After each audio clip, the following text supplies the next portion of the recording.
want you to know that I'm in touch with all the other conferences around our jurisdiction through the Association of Conference Lay Leaders. And to my knowledge, no other bishop in our jurisdiction takes a day out to spend with the laity. Please welcome our bishop, Bishop W. Earl Bledsoe.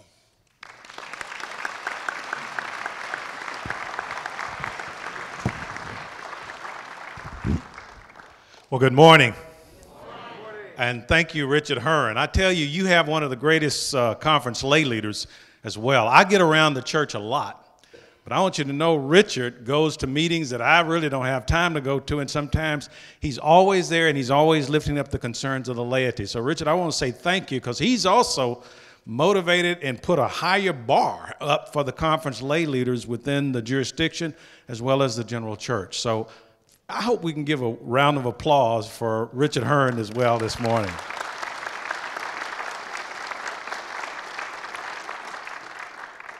He is right. The growth of our church, the future of our church is not going to happen because of clergy or bishops preaching.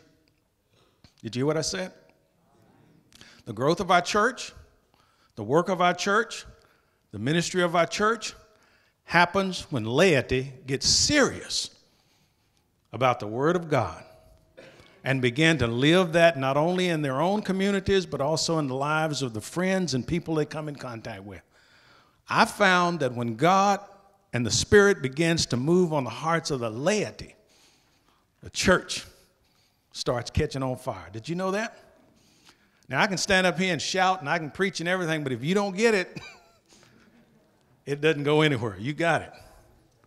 Now, what I want to do today, I mean, I'm excited about what's going on because I get a chance to see the big picture in terms of where the United Methodist Church is all over the world. And some of you have already heard me say that our Methodist Church is growing. The United Methodist Church is growing in Africa by leaps and bounds. 3 times, 4 times as fast as it was before. I mean, just growing. And that is because, and we don't have many bishops over in Africa. You need to hear that. And we don't have enough pastors. Some of the pastors don't even have Bibles to be able to preach from. They copy the scriptures down from someone who has a Bible, and then they preach from the copy to other individuals. But let me tell you, it is the laity that began to go out and do it. And sometimes they don't always get paid, folk. But they... Well, I can talk to you about that as well. Yeah, and what I'm hoping to do this morning is I'm going to share a few comments, but I hope that it would stimulate some questions or comments that you might have. I always, in each of these things, don't know what to say or how much to say, but I'm hoping that at least I can stimulate a little bit of at least imagination in your mind and possibilities. I'm really here to listen, to be able to hear from you. So if you've got comments, if you've got concerns, if you've got questions, if you want to share and respond to whatever I shared with you this morning, that's what this day is all about. It's to say that, you know, we're in this together. That it's not big folk, little folk, bishops and all that stuff. We're in this together. And you've got a bishop that my heart was touched and changed by the power of the Lord Jesus Christ. And when I surrendered, I said I'd go wherever he would send me. And here I am. Now, but I also know that the Spirit of God just doesn't work through me. God also works through others as well. And it's a testimony by your faith and your presence in the church. So what we want to do this morning is try to stimulate a way by which I can hear from you as well. Where your passion is, where your heart is, where you believe God is moving in your community, in your local church, ways in which the annual conference could help you, partner with you, ways in which the districts could help, ways in which our centers could help. The first thing, and as I said, if you've got a question or something that I say stimulates a question in you, write it down, send it up, and we will deal with it. I'll try to answer every question that you share with me. If you just want to make a comment about something, You can make that as well. I've got a few of them already, and I'll deal with those as soon as I kind of share with you kind of some framing kinds of things. This is a defining year for the United Methodist Church. You need to hear that. This General Conference will be one of the defining conferences of the United Methodist Church. We're going to be making decisions about whether the Methodist Church will either remain like Eastman Kodak or whether we're going to be able to recognize that the Spirit of God is calling us to be able to move forth and to move out and to go public with this gospel in a powerful way to reach people for the Lord Jesus Christ. So the 2012 General Conference, which will be held in Tampa, and it'll be held in April, and we'll have delegates there from our annual conference. That particular conference will be dealing with the call to action. The call to action. Now, those of you who were here last year when we met, I spent an enormous amount of time talking about what the call to action is. If you want to go to our website and you click on the Bishop's tab, there is also a video, part of a video that gives you that kind of information of what the call to action is all about. But all we're trying to do is to align the mission and focus of our church with our structural way in which we're doing right now. For example, if we say that the mission of the United Methodist Church is to make disciples of Jesus Christ for the transformation of the world, then that's our purpose and that's what we should be about. And then if we say we want to focus on doing a few things well, not to say we're not going to do other things, but we want to be able to focus and harness our energy as a congregation and as a church on some specific things to say we've gotten some things done. You will remember that we said in order for the Methodist Church to be able to deal with the adaptive challenges that we're faced today, we feel like we need to focus in 4 areas. Leadership development. You cannot have lay and clergy within a church without having leadership to actually help move that church forward. You need lay and clergy leadership. We need younger leadership. So leadership development is an important aspect. We felt like if we're going to move the church forward, we need to make sure we have new places for new people. Now, I'm not complaining or criticizing, but sometimes if a church continues to do things the same way and you're happy with the way things are, when new people who may not know the way you do it do not show up, there needs to be a way by which they feel like they can be a part. Now, some congregations and some churches are reaching out and incorporating those individuals into it. Others are not. And many times when we've got population shifts and growth, and this area is growing by leaps and bounds, if we don't have a way by which we can reach those persons, then we will actually lose them. And so we think it's important that we provide new places for new people. The third area has to do with ministry with the poor. If you look at our denomination from the very beginning, when Wesley first started out, there was always a kinship and a relationship with the poor. Now you say, why the poor? Well, the poor keeps us grounded. In other words, we become a very wealthy, rich church. And whenever you get stuff, lots of stuff, like many of us have, and I'm included, sometimes we put our faith in our stuff rather than our faith in God. And the way in which, if you remember the scriptures and the way in which Jesus went about and the way in which he spoke and the way even which Wesley went about, he always said that God provides you with stuff in order that you might be able to bless other individuals. That's the reason you have it. In fact, Wesley used to say, whatever money you get, it's for you to be able to pray and ask how God wants you to use it to be able to bless others. And so if he lived his life like that and the church was brought into existence like that, we cannot divorce ourselves from poor folk and think that somehow we're going to make it to heaven. There is a relationship between the rich and the poor. So ministry with. I didn't say for. I didn't say to. I said with. And then the final has to do with just things that are going on in the world. And that is, we have children that are dying from malaria by leaps and bounds. And I don't know about you. I've got 6 children. I've got 12 grandkids. I have 1 great grandson, Aiden.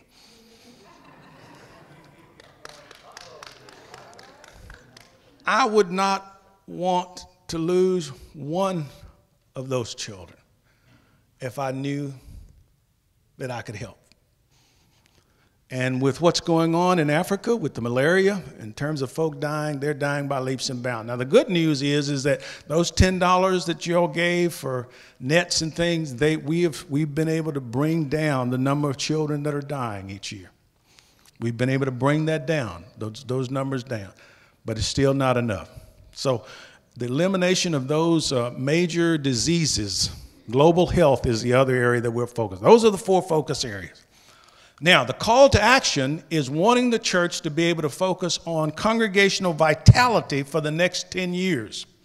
In other words, we believe that if we're talking about enabling the church to be able to be about its mission, we believe that the best place that you can make disciples is not within the district, not within the conference office, but within the local church. Amen? And so we want to focus on congregational vitality in the next 10 years. You need to know that North Texas Conference leads the denomination in the USA in terms of vitality and vital congregations. We're the top of the list. Yeah, amen. Amen. We are doing a lot of things right. There is a need, though, for change at the general church level, at the jurisdictional level. We're no longer able to financially sustain current structural systems that have maintained decline over the last 40 years. And so there will be some controversial issues at the General Conference regarding the call to action. Let me tell you what those are. Now, you need to know bishops have no vote, so I won't be voting on any of this. We only preside. But the controversial issues are these. We'd like to feel like we need a set-aside bishop to deal with all of the global issues and the structural issues and the representative issues that the United Methodist Church is facing. Now, some folks say, well, that's another layer of bureaucracy. But let me tell you where that helps you. As Richard Hearne said, I spend more time in the air, going to meetings, going to boards, than I do in the local area. We feel like it's important for bishops to remain in their area. So if we had a set-aside bishop who could organize and work with retired bishops and others to be able to give leadership out there, we feel like that those active bishops, those of us who are serving in a particular Episcopal area, can spend more time in the local area. And so that's why we feel like we need the set-aside. And that's all that bishop will do, is go to meetings. And when that bishop needs some help, he would utilize retirees and others to be able to fill in those slots in terms of the rest of the things that go on. Now, that doesn't mean that we're not going to be involved in the church beyond the annual conference, but we think it's important for a bishop to remain in an area and put a lot of time and effort if we're going to maintain congregational vitality. The second controversial issue is guaranteed appointment.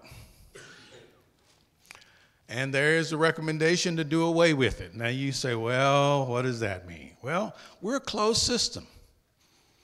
And what that means is we have so many churches, we have so many pastors, and if you're an ordained elder within the United Methodist Church, you are guaranteed an appointment, whether there's one for you or not.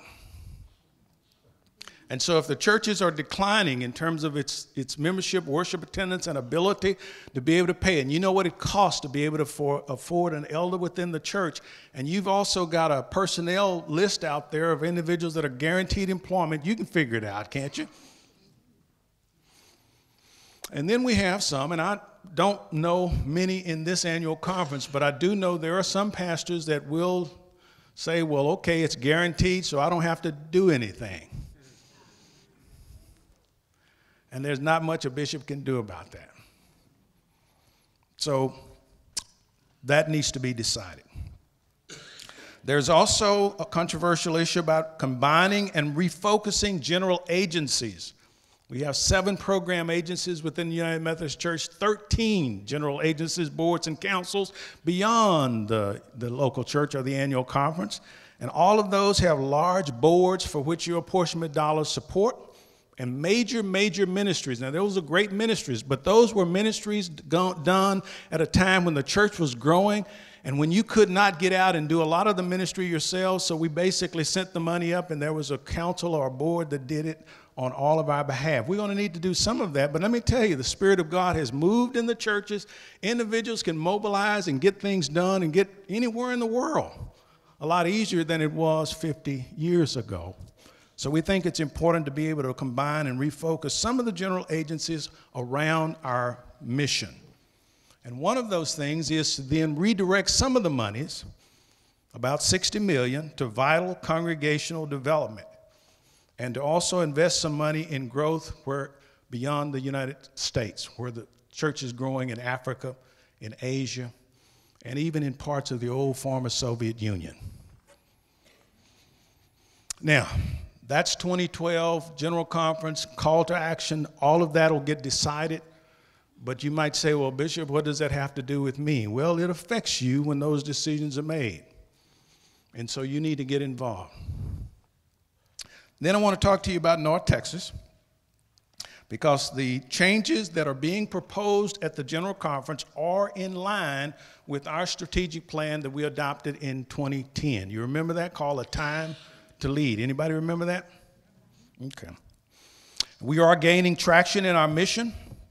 We have turned the corner since 2010 on leadership development, on congregational development. We've started 10 new churches over the last 2 years, and they accounted for a growth in worship attendance from 300 in those churches when we first started to over 1,300 this past year.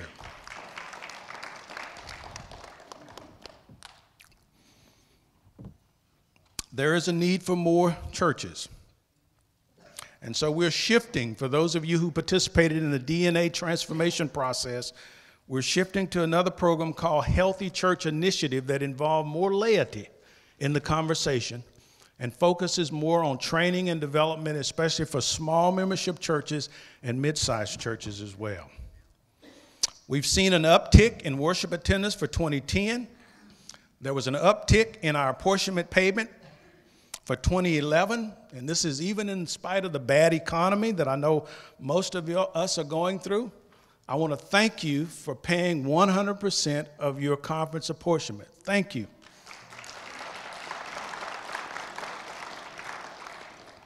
We are anticipating that things are going to be up in both worship attendance, professions of faith, missional outreach, and membership in 2010 as well. We don't have the report. You all have already filled out the forms and everything, and we're still crunching the numbers, but we're expecting an increase there as well.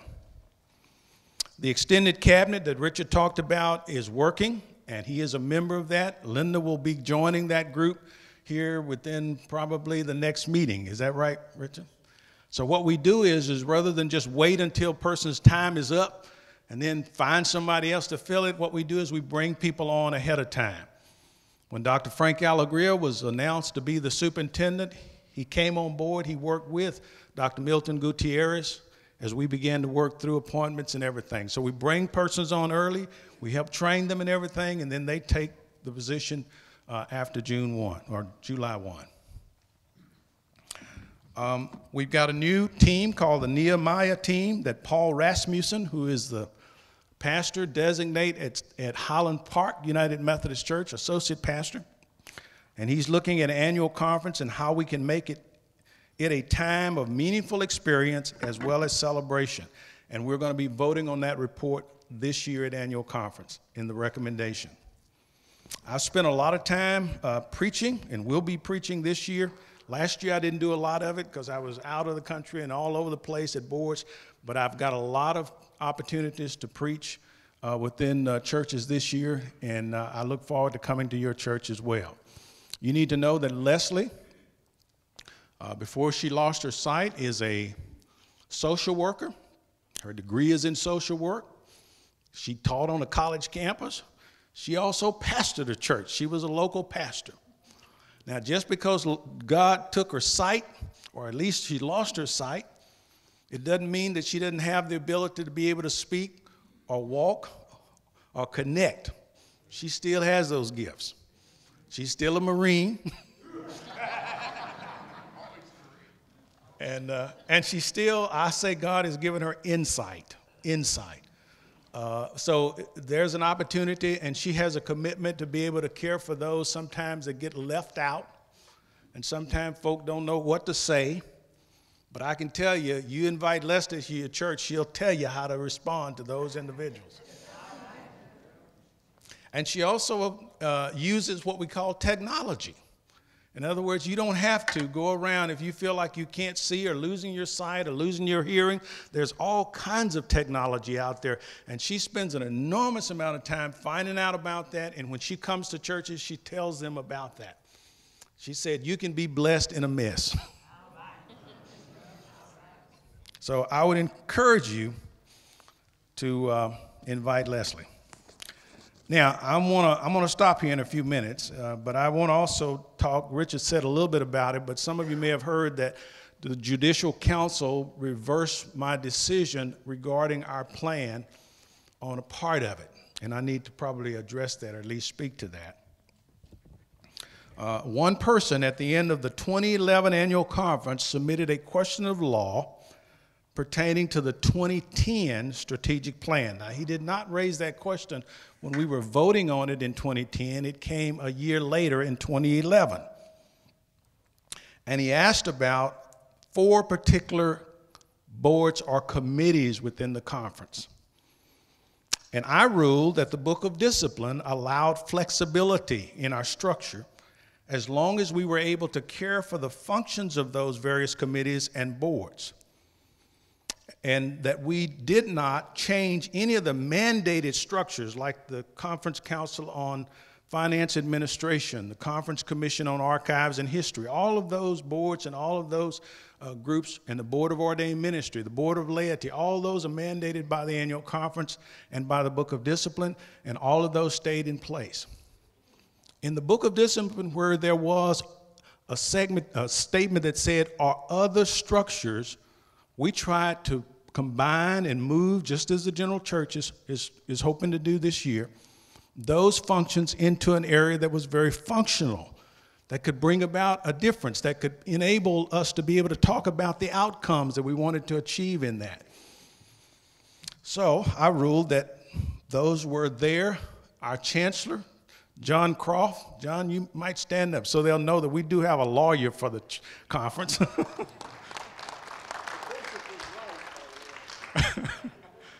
But I want you to know he argued a great argument. He said, does the discipline allow for a conference to be able to make the kinds of, have the flexibility to be able to address its mission and its purpose and to carry that out? That was his basic question and argument. And he did a fine job. Dr. John Fiedler, who chaired the strategic planning team, argued that it was the will of the people. It was laity and clergy who shared their hopes and dreams that brought about that plan, saying it's a time to lead, and felt like that was the best way in which the annual conference could go about doing its mission and focusing in on vitality within the local church. We got overruled. And so we are abiding, because that's our Supreme Court within the United Methodist Church. And they basically said that the 4 areas that we needed to put back into our structure and add committees back into the structure of the annual conference are ethnic local church concerns, Board of Global Ministries. Now, all of these were under what we call the Center for Missional Outreach, and the core leadership team had already provided work areas for those, and they were already working in those areas, but we had to put the name back as the way it was before. Ecumenical concerns, or what we call Christian unity and interreligious concerns, and then the Board of Church and Society. Now, they're still placed within the Center for Missional Outreach. The core leadership team, we've been working. Linda has already incorporated those in the nominations process. We are going to abide by the decision of our Judicial Council. We're not going to be outside the law on that at all. Now, what I would hope that you would do is to be able to recognize the fundamental differences of opinion here. Is connectionalism just having committees and boards at the annual conference, or is it enabling local churches to fulfill their purpose and their mission?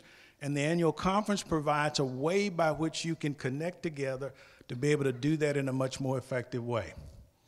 This bishop feels like it's important that we push the ministry out to local churches and help the local churches become disciple-making systems, rather than taking your dollars and pumping up the annual conference and having everybody come to meetings and saying that we're fulfilling the mission of the church. Go to www.umc.org. That's the United Methodist Church.org. That's the General Conference, the General Church website.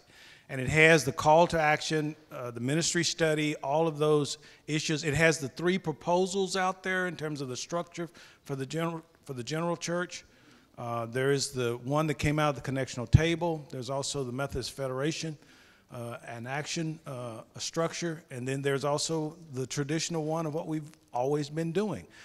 So if you feel like we don't need to change, we just keep doing what we've done, even though it doesn't work, we can vote for that as well. But it's all there, umc.org. Now, if you really want to know then where the North Texas Conference information is, if you go to the website that Richard talked to you about, that's www.ntcumc.org. It has all of the information regarding the 2010 strategic plan. In fact, I'm going to ask, are there any members of the core leadership team that are here? I know, stand up, Alfred. Who else? Richard? Frank? Linda's on that as well. Core leadership team. Yeah. Okay. All right.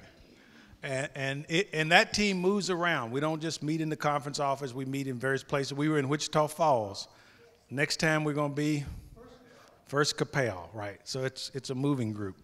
Okay, let me just take questions from the floor first, or comments, and then I'll deal with the written ones. So are there any questions, comment from the floor?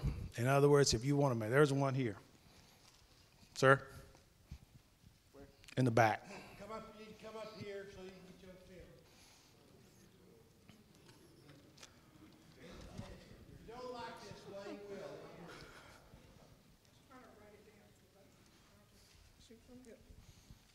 And it could be a question or a comment. Good morning.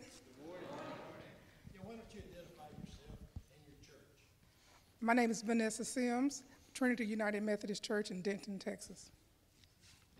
And my comment is, and my request is, in dealing with the challenge for the ministry with the poor, is that correct? With That's the poor, right. is every day I deal with the poor, single-parent moms receiving temporary aid for needy families. And it's very challenging every day.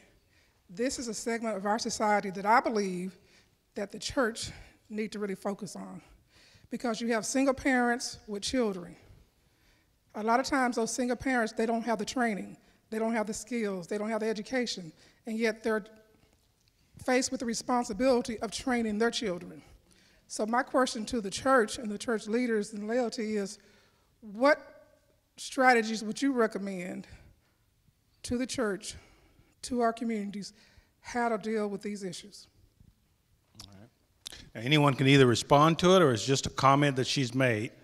I will say that is an issue, and there are some local churches that are working in this area. And what we've been trying to do, our strategy is rather than us trying to do it as a conference level, we've been trying to identify those churches that are already working in that and being able to lift those up and seeing if other churches want to model or at least begin to work in that as well. I'll give you a good example. It does not address the program that you were saying, but Frank and I had a conversation. This bishop has a heart for prison ministry. I think the Spirit of God is working in prisons. And I think the church can make a difference in the lives of those who have been incarcerated, and we can even bring down the crime rate within our communities as well. But in order for us to do this, we got to reduce the recidivism rate. That is, the people who go into prison, come back out, commit other crimes, and then go back, and then the overcrowding in the population and stuff. Frank is working in that. and he's going to get me into which prison? Frank? Hutchins. Yeah, so your bishop's going to prison. I don't know whether he's going to get me out or not. 2 hours. But that's the way the new strategy is working, Vanessa, is trying to identify, not trying to create the ministry at the conference, but through the centers identifying what is already happening. You had a... Good morning. My name is Darlene Kane. I'm a member of St. Luke United Methodist Church. I'm a certified lay speaker within the Metro District as well, vice president for the Metro District Lay Speaking Ministries. And in response to her question, just so you know a little bit of my background, I was the status and role of women's ministry chairperson for 8 years at St. Luke. And what we did was, in seeing the need for single parent to have parenting classes and to have support for child care. We partnered with an organization that was already established within our community, which is Dallas Housing Foundation. We partnered with them for 4 years to help them to partner when we had people that came to our doors that we could not help at that level. There's a federal agency that would help them. So you have to seek out those agencies that are in the community that do partner and look for partnership with churches.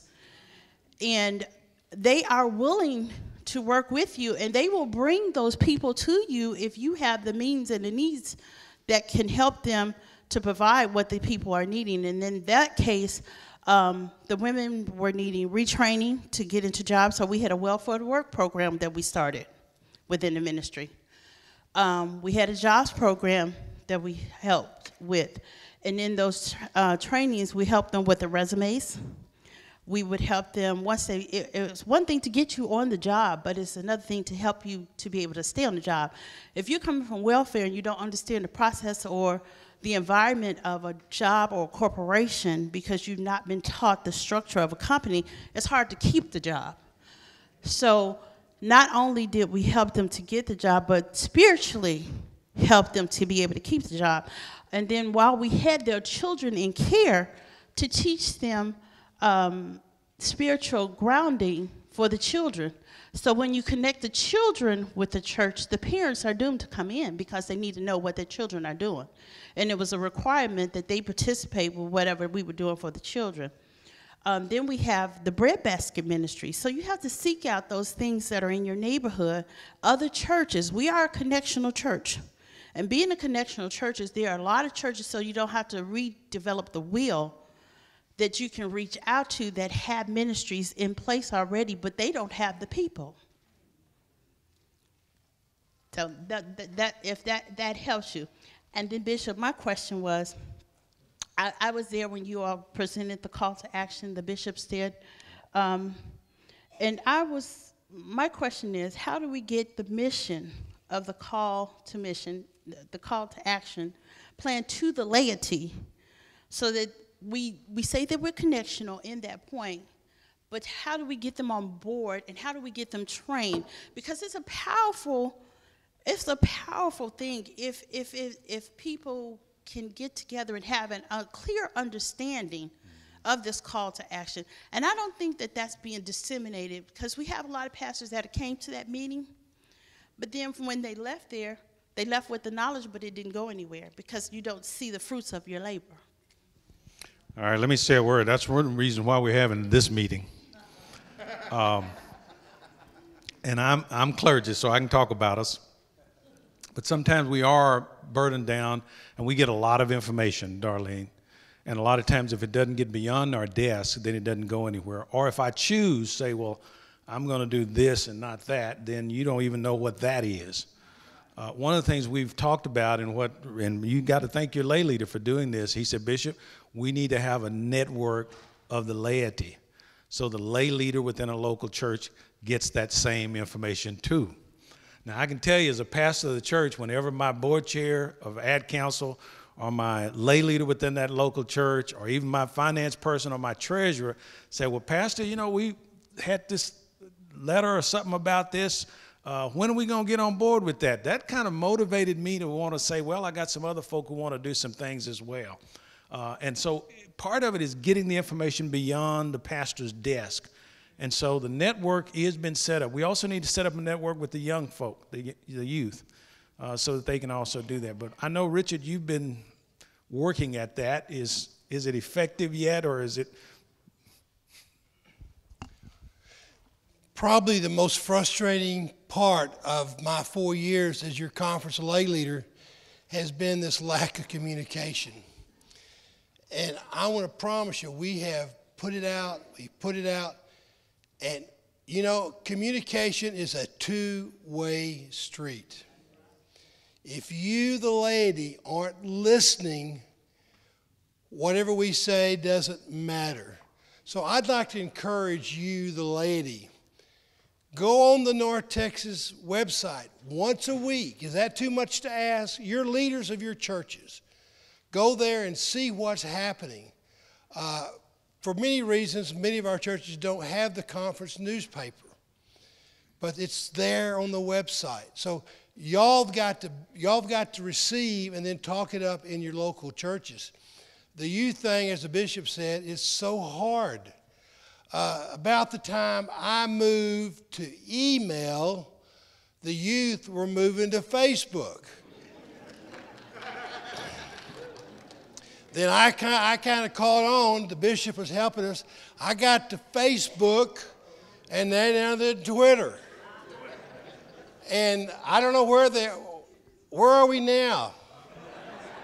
Still around Twitter. But I